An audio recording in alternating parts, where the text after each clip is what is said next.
오늘은 22대 총선 윤종호 진보당 당선자를 모셨습니다. 반갑습니다. 네, 반갑습니다. 네. 22대 총선 당선자, 하재희 당선자 인터뷰인데, 네. 제가 이걸 살짝 바꿨어요. 뭐냐? 그래요? 네.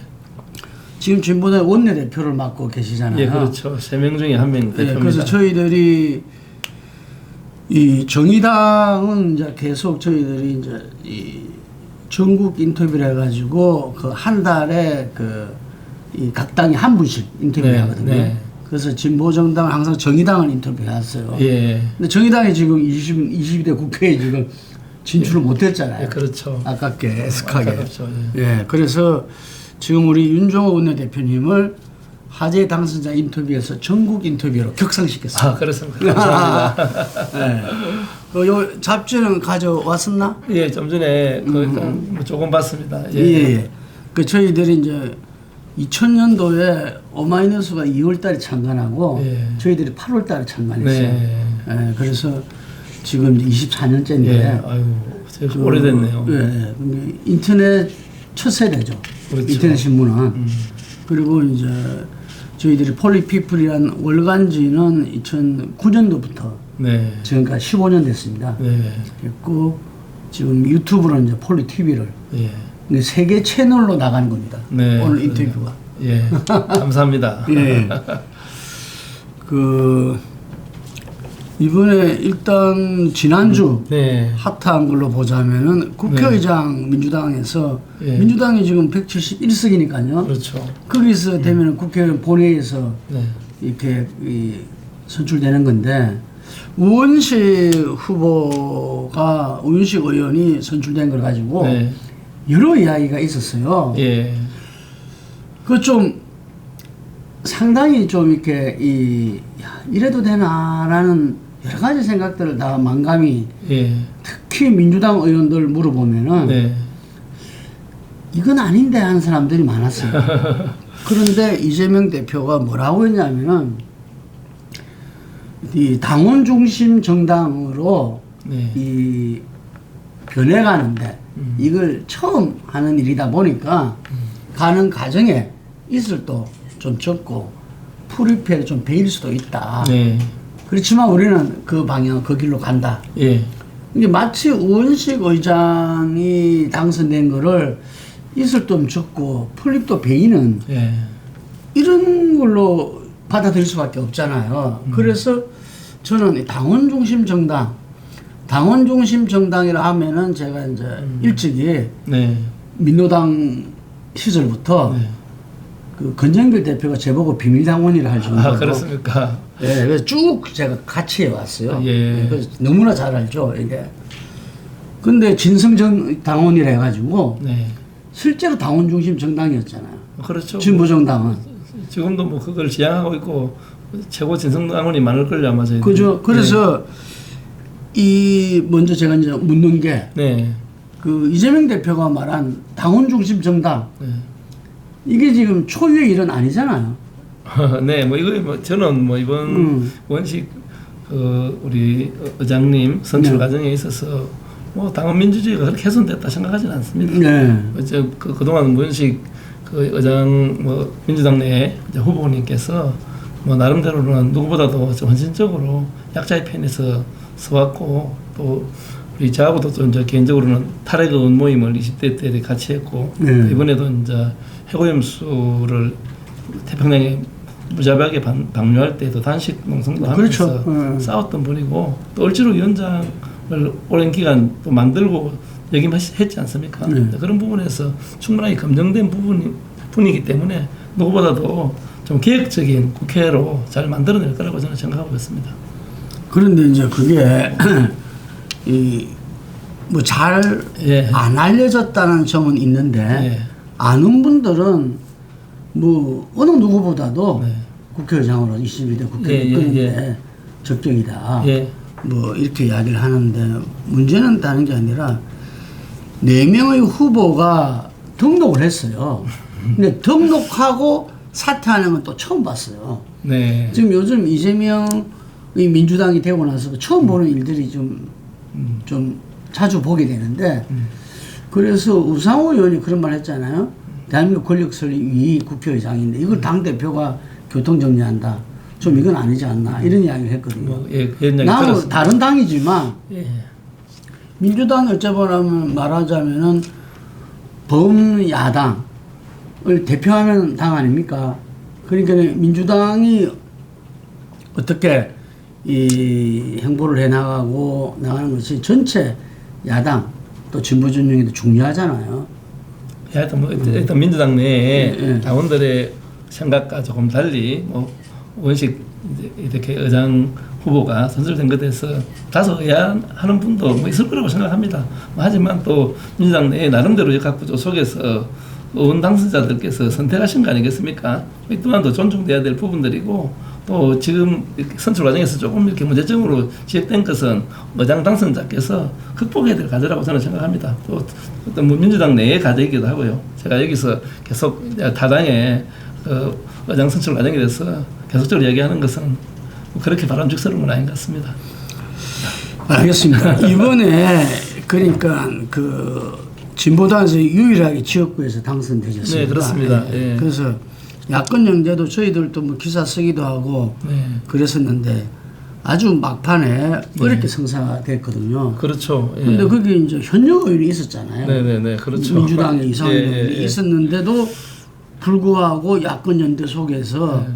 워낙 뭐 울산에서 이 진보당이 당선될 수 있는 게 울산 북구에 우리 윤종 당선자다. 이러다 보니까 아마 그렇게 된 것 같은데 현역 의원이 있는데 좀 그렇죠 이게. 예, 뭐 물론 이제 예. 민주당에서 어려운 선택을 했다고 생각합니다. 네. 하지만 이제 윤석열 정권을 심판하자는 큰 대의 속에서 어떻게 하면 야권이 제대로 뭉쳐서 윤석열 정권 폭주기관차를 멈출까 하는 고민 속에서 결정된 거 아니겠습니까? 예. 그래서 저희 뭐 진보당에서도 80명이 넘는 후보가 전국 각지에서 나왔고 또 수도권만 하더라도 40명에 가까운 후보들이 울산 북구를 한석을 양보받고 실제적으로 용퇴하면서 아주 근소하게 표 차이로 당선되고 낙선된 곳이 많지 않습니까? 그게 실제적으로 당락에 영향을 끼친 부분도 많겠지만 울산 북구에 한석 양보한 것은 오히려 윤석열 정권 심판하는데 큰 힘이 되었고 민주당도 사실 덕을 본 선거다 이렇게 생각하고 있습니다. 예. 그리고 우리 윤 당선자께서는 보면은 기초의원, 예, 이게 구의원, 시의원, 예. 구청장, 예. 국회의원 당선. 예, 예. 국회의원이 지금 이제 두 번째 하고 두 있습니다. 번째죠. 예, 그래서 20대 국회 때는 뭐 제대로 임기를 못 채웠습니다. 이게 비슷한 분으로는 이희식 의원이라든지 아, 네네. 예, 이런 분들이 예, 있죠. 우리 강동구 예. 예, 강동 구청장을 예. 지냈고 이런데 어떻습니까? 이렇게 지방자치, 지방의회 생활을 하고 어떤 구청장 생활은 또 행정이잖아요. 예, 이제. 그렇죠. 하고 국회의원 됐을 때 이 해외에는 보면은 그런 사례들이 많거든요. 네. 우리나라도 점차 많아지고 있습니다. 예. 지방자치 일꾼이 네. 이 중앙정치로 이렇게 오는 경우 네. 그런 부분에 대해서 뭐가 이렇게 강점이라고 생각하십니까? 아주 뭐 바람직스럽다고 생각하죠. 일단 풀뿌리 민주주의를 잘 알고 이해하고 또 주민 속에서 생활 밀착형으로 그 주민 사업을 많이 했던 성과가 이렇게 평가받아서 국회까지 진출을 할 수 있도록 주민들이 선택해 준 거 아니겠습니까? 그만큼 국회가 그냥 각 당의 그 정쟁을 일삼는 각축장이 아니라 좀 주민 삶을 돌보는 그런 자리 아닙니까? 거기에 누구보다도 풀뿌리 민주주의 속에서 단련된 사람이니까 좀 민심을 중심에 두고 국회의원 활동을 누구보다도 잘할 수 있다고 저는 생각합니다. 제가 지난번 21대 국회 때 국회에서 지방자치 그 의원들 포럼이 열렸어요. 네네네. 그때 제가 근데 한 정확한 기억은 아닌데 60여 분이 계시더라고요. 네. 이게 의원 생활하거나 단체장 생활한 분들이 네, 네. 국회 지금 22대 예, 국회. 예. 22대 국회도 뭐 비슷하게 되지 않을까 싶은데 네, 어쨌든 간에 21대 국회 성과는 지방자치법 그 전부 개정안 네. 이걸 이제 통과를 시켰잖아요. 네. 그래서 아까 말한 대로 풀뿌리 민주주의 처음부터 쭉 올라오신 분인데 네. 이번에 22대 의정 활동에 있어가지고 네. 지방자치 부분에서 뭐 이렇게 본인이 생각하고 있는 이거는 꼭 해야 되겠다 예. 하는 게 있습니까? 일단 뭐 우리 뭐 국토의 균형 발전, 지역의 균형 발전, 그다음에 지역을 잘 이렇게 키워서 실제적인 전체 국민들이 사회를 올리는 것들이 무엇보다도 중요하다고 생각하거든요. 네. 결국은 이제 권한이라는 게 예산과 관련된 권한, 뭐 이렇게 분권에 대한 권한 이런 것들이 제대로 이렇게 지방으로 이관이 돼야 되는데 좀 형식적으로 이관된 부분이 많죠. 결국은 이제 세금을 누구한테 어떻게 걷어서 누구한테 어떻게 쓰느냐가 정치인데 지금 중앙에 너무 집권되어 있지 않습니까? 이것을 좀 제대로 분산시킬 수 있는 일단 예산권, 그다음에 인력에 대한 어떤 자율권 이런 것들을 지역의 실제적으로 자율적으로 지방자치의 어떤 실정과 특성에 맞게 효율적으로 활용할 수 있게 좀 많이 더 열어야 된다. 물론 무한정 이렇게 개방을 해서 지방 정치가 또 이렇게 폐로 다가서는 부분을 막는 한도 내에서는 지방의 특성을 잘 살리는 좀 이런 것들이 중요하다 생각하고요. 어찌 보면 연방제 수준에 가까울 정도의 지방자치가 이루어져야 된다 이렇게 생각하고 있습니다. 그래서 이번 22대 국회에는 2010년도 기초단체장 그 출신들을 주목하라. 예, 이런 게 있습니다. 왜냐하면 예, 민주당도 이재명 당대표도 그렇죠. 이 2010년도 그때가 5기 지방정부입니까? 그거 됐고 또 염태영 지금 맞습니다. 수원시장 삼선한 분도 그때 2010년도 했고 그래서 우리 당선자들께서도 그렇고 많은 분들이 아마 진보 진영에서 당시에 각종 선거 개멸하다가 2010년 지방선거를 통해서 다시 이렇게 힘을 얻어나가고 방금 거명하신 분들이 다 저하고 같이 단체장 시절 때 공민관 클럽이라고 공부 모임을 실제로 같이 했었고요. 한 달에 한 번 또는 두 번씩 그 매달 거의 모여서 1박 2일로 워크숍하고 각 지역을 돌면서 각 지역의 이제 잘한 정책에 대해서 이렇게 브리핑도 받고 뭐 하여튼 견학, 뭐 연수 이런 부분들을 많이 해서 우위도 좀 이렇게 돈독하게 다지고 실제적으로 지방자치 발전에 큰 도움이 됐던 그런 단체이기 때문에 이번 국회에 돌아서도 좀 같이 좀 모임을 하자는 좀 뭐 의견들이 지금 막 있습니다. 그래서 이제 지방을 어떻게 하면 제대로 살려낼까 이것을 좀 국회가 좀 제대로 논의해야 된다고 생각하는데 뭐 지방 분권 문제 같은 경우도 국회 안에서는 논의를 하다가 지역에 돌아가면 입을 닫습니다. 또 지역에서는 마치 엄청나게 지방 분권을 이야기하다가 국회 안에 들어오면은 지방 분권 이야기가 또 입을 완전 닫거든요. 이런 부분이 왜 그렇다 생각하십니까? 그렇죠. 결국은 이제 이렇게 권한이라는 게 뭐 관료가 아직까지 그래도 지금 그 대한민국을 이끌어가는 무게 중심에 있지 않습니까? 그리고 국회도 아직까지 중앙 집중적이지 않습니까? 이런 부분들이 뭐 권한을 이양시키는 것에 대해서 국민들한테는 그렇게 이야기하면서 실제적으로 실천은 안 하고 있다고 저는 생각하거든요.